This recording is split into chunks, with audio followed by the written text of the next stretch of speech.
Mas que porra!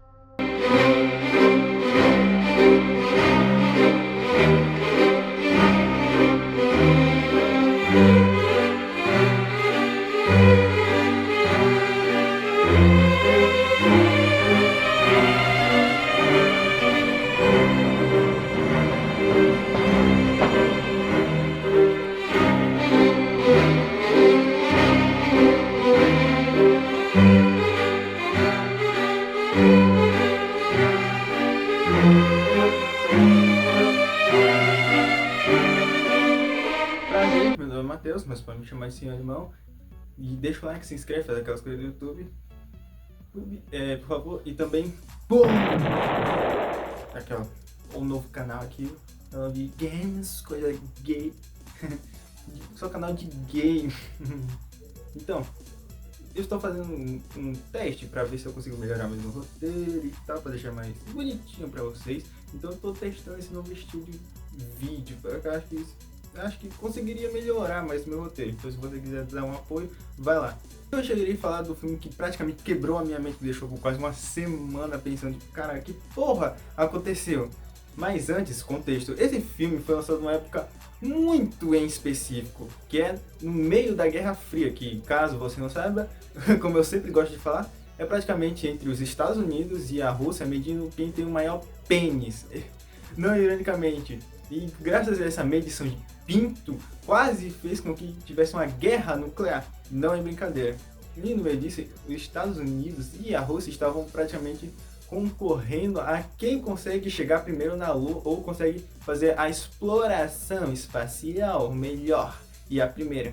Então, como eles estavam medindo pênis um do outro, a NASA, assim, a fudendo NASA, simplesmente disse, ó, foi lá no Stanley Kubrick, viu que o roteiro dele era sobre espaço e tal, decidiu ajudar ele no projeto, financiando também, e também para dar um apoio, entendeu? Porque, né? Assim, olha como nós somos fodas e tal, olha como a gente consegue colocar ciência, olha como a nossa ciência é foda, praticamente uma medição de pinto. Isso ajudou muito o filme, já que grande parte dos cientistas ajudaram, obviamente, grande parte das coisas da época não sabiam muito bem, tipo, como a gravidade funcionava realmente, já que na época não tinha grandes explorações e era bem limitado na época. Só que, como você bem sabe, o Stanley Kubrick, ele ó, diz, não, eu vou descobrir essa merda. Já que, caso você não saiba, ele é um filho de uma puta, de um detalhista. Ele é um perfeccionista desgraçado. E por causa disso que o filme dele é bom. Acabou que grande parte das pessoas que já fizeram filme com ele tiveram algum Jack Nixon que se chama. Então, dando um pequeno contexto para vocês saberem de como o filme foi lançado nessa época em específico, que faz total sentido, esse filme foi bem misto, já que muitas pessoas não entenderam, ficaram tipo, tá, que porra está acontecendo? E realmente, o filme ele é bem confuso. O filme ele é uma adaptação do livro de mesmo nome. E também tem uma continuação, que foi lançada, se não me engano, uns 16, 17, não sei quanto, foi muito. Depois de muitos anos foi lançada a continuação, então todo mundo ficou meio que de xereca. Então ninguém entendeu porra nenhuma o que estava acontecendo. Mas com o passar do tempo, esse filme se tornou cult, se tornou um clássico, realmente é um clássico do cinema. Praticamente grandes diretores têm esse filme como um dos melhores, inclusive o Nolan, que dá pra você ver, né, Interestelar e tal, inclusive é o filme favorito do Nolan. E também é um filme muito importante por conta de sua narrativa diferente, inspirando milhares e milhares de diretores ao redor do mundo. E é um filme extremamente influente até hoje, então eu queria falar mais sobre não só a minha perspectiva sobre o filme, como o que eu acho do filme, e também para contar a história e também apresentar para você, já que provavelmente você não assistiria esse filme. Mesmo que esse seja um filme muito experimental, é um filme que você tem que assistir para você mesmo levar as próprias interpretações. E como uma pessoa, né, falando as coisas, não faria sentido eu dizer, não, acho que é isso, isso. Eu tenho certeza que é isso, que é tal coisa. Óbvio, tem coisas que são mostradas não só no livro, que é mais detalhado, e também na continuação, mas também tem muita coisa para ser interpretada pelo telespectador. E é um filme individual. E eu acho isso muito foda, já que, né, cada pessoa tem o seu jeito de pensar sobre o filme, a opinião e o que ela acha sobre o filme. Eu acho isso sensacional. Mas, dando todo o contexto, dando tudo sobre a importância, pô, esse filme é extremamente importante até para os dias atuais. Então vamos falar sobre um dos filmes mais icônicos do cinema, criando uma narrativa extremamente maravilhosa, que é 2001, Uma Odisseia no Espaço. Nós iniciamos do início, frase foda, e literalmente do início, onde que a gente era pequenos macaquinhos fazendo macacagens, onde que a gente comia planta e ficava jogando merda no amiguinho. Não, ironicamente, os macacos fazem isso. E também ficava convivendo com as antas. Como eu disse, uma vida perfeita. Para que a gente decidiu evoluir? E mais uma manhã qualquer, eles se deparam com um monolito preto imenso. E quando eles tocam nessa figura misteriosa, eles criam consciência. Então, um dos macacos utiliza um fêmur, uma parte de um osso de um animal, para matar. Então, todos eles acabam se tornando carnívoros. E sim, eles matam as antas. Triste. E também, eles não só utilizam isso como uma arma para matar animais, como caça, mas também para criar, mas também para defender território, para matar. Inclusive, teve o primeiro assassinato da humanidade. Parabéns. E mostra muita diferença entre um e outro, onde que os menos evoluídos, eles são mais agressivos, ainda são quadrúpedes e são extremamente selvagens. Diferente dos mais evoluídos, onde eles conseguem já andar em duas patas e também utilizam aquela arma. Matam deles para mostrar dominância. E sério, que transição foda! Onde que o macaco pega, joga um osso pra cima e o filme corta. Que cena do caralho, que corte foda! Então nós vamos para o futuro, tipo, muito tempo no futuro, onde que o ser humano já consegue dominar a exploração espacial. E acompanhando mais especificamente o Floyd. O Floyd é meio que um comandante de uma experiência no espaço. E diferente do seu pai, né? O Floyd, ele é bem presente com a sua filha. Inclusive, ele queria muito ir no aniversário dela, só que infelizmente ele não vai poder ir, já que ele tem uma viagem para a Lua. Já que na Lua eles encontraram algo extremamente suspeito, que estava lá há mais de 4 milhões de anos. E com seus confrades, eles vão até a Lua e eles vêem um monolito preto. E quando eles tocam, um zumbido chato pra caralho começa a tocar. Então o filme avança 16 meses depois. Um pulo temporal, só que não tão extremo. Então um grupo de cientistas estava prestes a fazer uma viagem até Marte. E eram 6 pessoas. 4 delas estavam desde o início da viagem em sono criogênico, que é aquele quando as pessoas vão lá, tá? Tipo aquela teoria do Michael Jackson que ele tava, tá ligado? Que diziam que ele ainda tava vivo, só que tava em sono criogênico. Essa coisa imbecil. E 2 estariam acordados para caso algo dê errado na nave. Obviamente eu não poderia esquecer do icônico HAL 9000. O HAL, ele é um computador imenso que praticamente comanda a nave inteira. Só que esse HAL, e existem vários HALs em torno da Terra. Só que esse HAL em específico é diferente, já que como o David e o Frank falam, eles dizem que esse HAL foi programado de uma forma diferente, para ele ser mais amigável, dele ser mais humanos, ter uma forma de personalidade, digamos assim, como se fosse um ser humano. Inclusive, puta que pariu, o filme literalmente preveu um chat GPT, já que o HAL ele é um ajudante. Tanto o David quanto o Frank, eles tratam o HAL como se fosse um companheiro também. Então essa interação entre o mecânico, o robótico com o humano é algo que existe, obviamente, há muito tempo. Tipo, sei lá, desde Metrópolis, se não me engano, que é um livro velho pra caralho, um filme muito velho, mas tão assim, tipo, antes era bem mais fantasioso em Metrópolis, nesse caso é muito mais realista para nossa realidade. Realista nossa. Então, num dia qualquer, mas você entendeu. O HAL acaba encontrando uma falha num satélite. E quando eles vão lá, testam e vê que não tem nada, tipo, não tem nenhum defeito. E os HAL é meio estranho falar, mas os HAL, eles nunca tiveram um mínimo erro, tipo, nenhum erro. Em toda a história, desde a construção deles, não teve nenhuma falha.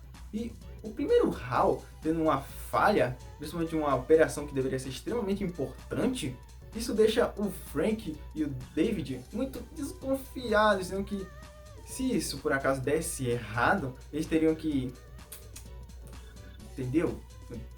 Mandar o HAL, né?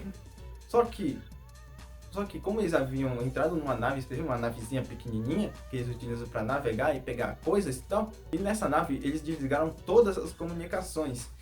E ó, fazendo com que o Hal não escutasse, obviamente. Mas o Hal estava esperto. Ele conseguiu ler os lábios dele, entendendo que a chance dele ser desligado era muito grande. Então o Hal disse que, pô, mano, que tal a gente pegar, deixar isso lá, e caso tenha um sinal de erro, fica muito mais fácil rastrear o porquê que esse erro aconteceu. Então quando o Frank vai lá, lepo,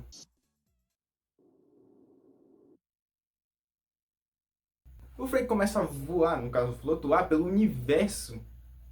Então, obviamente, o David vê aquilo e vai atrás do seu amigo. Então, quando ele vai atrás naquela navezinha para buscar o corpo do cara, no meio disso, o Hal ele desliga todos os outros 4 membros que estavam em sono criogênico. Ele faz um erro proposital para matar eles. E puta que pariu, que bicho psicopata. Então, quando o David volta com o corpo de seu amigo, o Hal diz: não, eu descobri que vocês iam me desligar. Seus filhos da puta, você que se foda agora. E mesmo que o David insista em que eu obedeça, ele diz: não vou não. Então a única solução era que o David se propulsasse para uma porta que dava para entrar na nave. Então, de uma forma bem realista, sendo bem sincero, obviamente tô sendo irônico, tá? De uma forma bem realista, ele literalmente é propulsado. Na teoria ele morreria, obviamente, mas iremos ignorar. Então ele acaba conseguindo entrar na nave. E o Hal, no caso não faria sentido se ele dissesse que ele ficou com o cu na mão, porque ele não tem mão nem cu. Mas ele ficou, ele ficou todo fodido. Ele disse: mano, não, mano, que tal a gente resolver? Eu prometo que eu nunca mais vou fazer isso. Ele começa literalmente então ele literalmente começa a implorar pela vida. Chega a ser bem irônico, né? Tipo, a gente deu a vida a ele, a gente tá tirando a vida dele. Entendeu essa coisa levemente irônica? Então o David vai lá, começa a desligar o Hal. E um detalhe muito legal, já que o Hal ele começa a perder as memórias, e ele diz: mano, ele diz: ó, eu consigo fazer muitas coisas, inclusive cantar uma música. Inclusive, essa música é uma referência à primeira música que um computador conseguiu cantar, que é a Daisy, que é uma música muito bonita, sendo bem sincero. Inclusive, esse detalhe é muito bom. Parabéns, Stanley Kubrick. Então, quando o David desliga o HAL, então quando eles estavam chegando perto de Marte, aparece a imagem do Floyd explicando toda a verdade, dizendo que quando eles tocaram no monolito, um sinal começou a tocar, que era um sinal para ir até Marte. Então eles fizeram tudo isso, criando o HAL, para eles conseguirem ir até Marte para ver se eles conseguiam achar vida inteligente. Então, como o David não tinha muito o que fazer, já estava praticamente no final do caminho, ele disse: bora lá então. Então ele começa a navegar até Marte. E então o monolito flutuando pelo espaço, só que esse monolito é diferente. Quando ele toca no HAL, ele teleporta ele de uma forma bastante psicodélica. Não sei se eu tava... Como eu tinha assistido esse filme de noite, parecia que eu tava muito chapado. Eu pensei: que porra tá acontecendo? O David é teleportado para uma sala antiga, bem confuso, dizendo bem sincero. Então, várias versões do David começam a aparecer um pouco mais velho, depois ele com cabelos brancos e depois ele numa cama, prestes a morrer. Então, na sua frente aparece um monolito preto. E esse monolito, ele transforma, ele renasce, digamos assim, o David para um bebê gigante. E então, flutuando no espaço, o filme se encerra dessa forma. O que caralhos acabou de acontecer?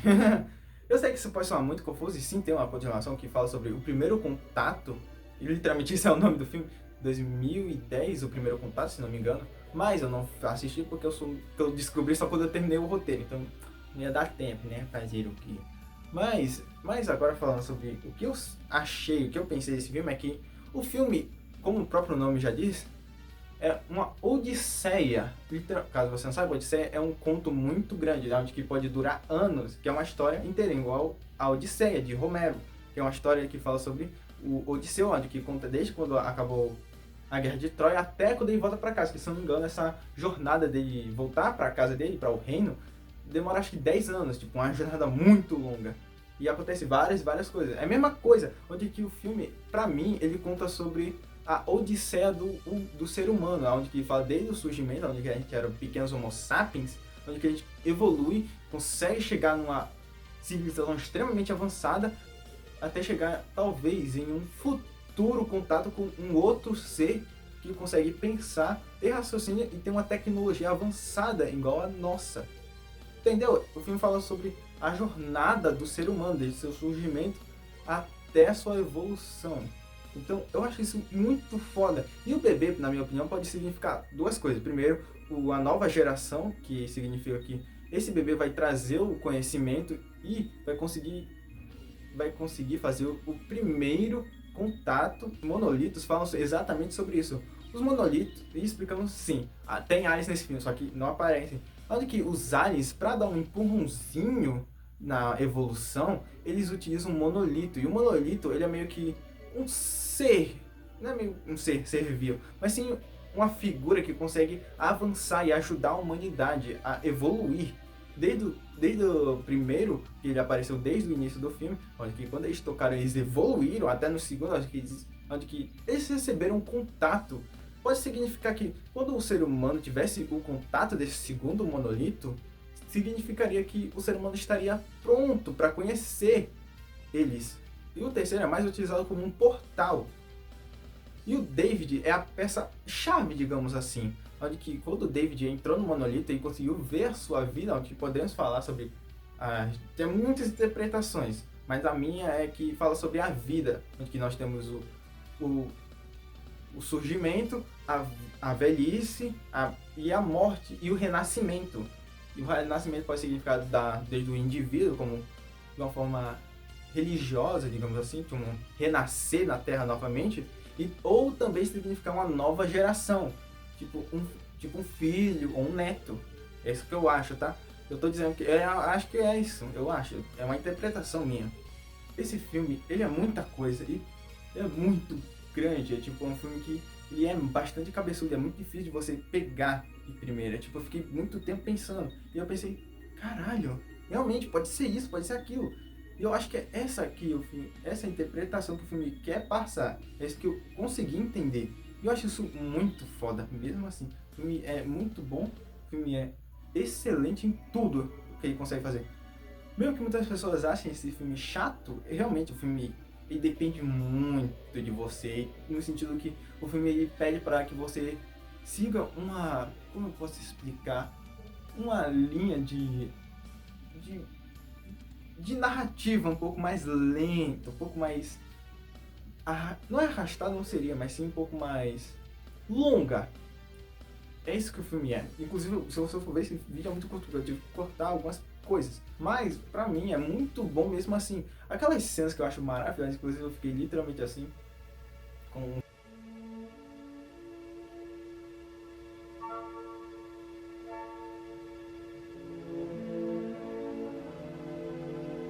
fone de ouvido e tal, nossa, é porque, obviamente, a marca registrada do nosso querido Kubrick é que ele consegue fazer uma trilha sonora espetacular, excelente, parabéns, sério. Ele só consegue colocar música clássica, isso faz com que os filmes dele não sejam presos a uma época, tipo, pegar a música dos anos 2000 e vai parecer que é um filme dos anos 2000 por causa da música. No caso do filme do Kubrick, ele consegue pegar músicas que são ridiculamente e no caso do Kubrick, ele consegue pegar músicas que são muito icônicas, são excelentes, são marcantes e sempre vão ficar aí, tanto no filme como para qualquer outra coisa, porque são sinfonias excelentes e marcantes, desde Beethoven, Mozart e afins. E sério, como as pessoas chamam, o balé de naves é muito bom, é muito gostosinho. Eu ficava lá encostado, dava vontade de dormir? Dava vontade de dormir, mas era muito bom, era gostosinho. Eu ficava tipo, literalmente aquela cena do Psicopata Americano, onde ele fica lá com os olhos fechados e com o fone de ouvido ouvindo a música, eu ficava literalmente assim, que é muito bom. E, sim, eu quero falar das continuações, só que eu quero falar depois aqui, senão esse vídeo vai ficar muita coisa, vai ficar muito grande, vai ficar muita informação. Eu acho que talvez vocês não conseguiriam pegar muito bem. Mas, mesmo assim, eu vou fazer a continuação, é óbvio que eu vou fazer. Mas, por enquanto, é só isso. Espero que vocês tenham gostado. Espero que vocês tenham entendido minha interpretação. E caso vocês tenham uma interpretação muito mais aprofundada do que eu e tentam me explicar um pouco melhor como realmente é, se vocês já acompanham tudo dessa grande obra. Eita, meu olho tá só... E se você quiser me explicar um pouco melhor, tipo, Matheus, não é bem assim, é mais ou menos assim. Ou você quiser dar a sua opinião sobre o filme, já que, como eu já disse, o filme ele quer que você assista ele para você mesmo ter a sua própria interpretação. Então, né? Então, se você for assistir e quiser dar a sua opinião de como você acha que o filme realmente é, sem problema, sério. Eu acho que seria muito melhor, já que a gente poderia ter uma conversa mais orgânica. Seria muito legal isso. Isso você já assistiu, comenta o que você mesmo acha. Eu tô literalmente uma lagartixa daqui, ó, que bonitinha. Então, muito obrigado por ter assistido. Espero que vocês tenham gostado. E, por favor, vai lá naquele meu segundo canal, eu agradeceria para vocês acompanharem, para ver minhas besteiras do que eu gosto de falar sobre videogames, porque eu acho que seria muito legal de se fazer. E eu teria que ir, mas antes de deixar a mensagem do vídeo, que é, gostando do meu cenário, obviamente também é diferente, tipo, mudei muita coisa, inclusive gostaram? Agora eu posso fazer literalmente um personagem de anime. Muito foda.